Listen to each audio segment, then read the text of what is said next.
Officer. నేను tailor high school నా స్నేహితుడి సలహాతో ఇంగ్లాండ్ వెళ్ళి బారిస్టర్ చదవడానికి నిర్ణయించుకున్నాను. ఇంగ్లాండ్ ప్రయాణానికి తీసుకువెళ్లాల్సిన సామాగ్రి గురించి ఆలోచించి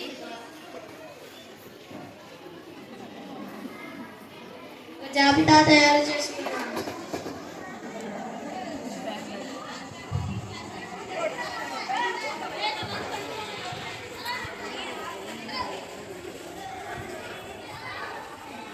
దండదానానికి 10 లక్షల పొడవు, నాలుగ తీసుకోవడానికి తాటాకు ముక్కలు, నలుగు రాసుకోవడానికి కొబ్బరి నూనె, తుడుచుకోవడానికి 2 అంగవస్త్రాలు, దేశావళి దువ్వెన,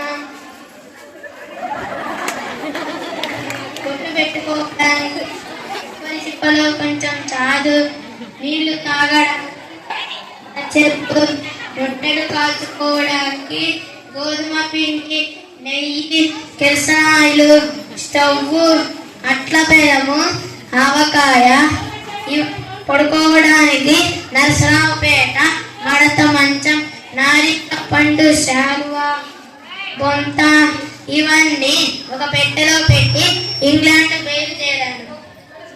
రైల్వే స్టేషన్ కు చేరుకున్నాను.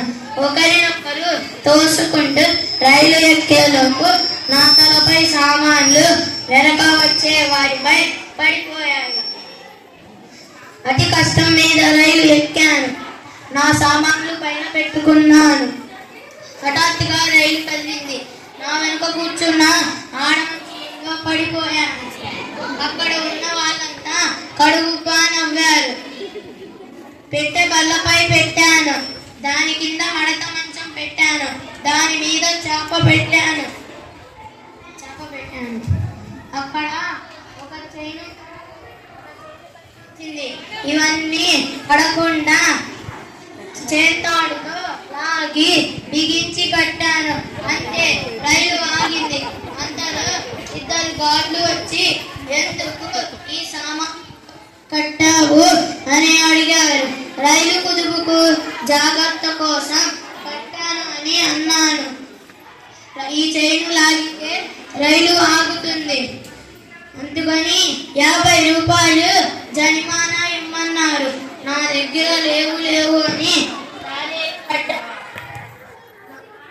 సామాన్లు చెప్పి వెళ్ళిపోయారు. మరుసటి నాడు చెన్నపట్నం చేరాను.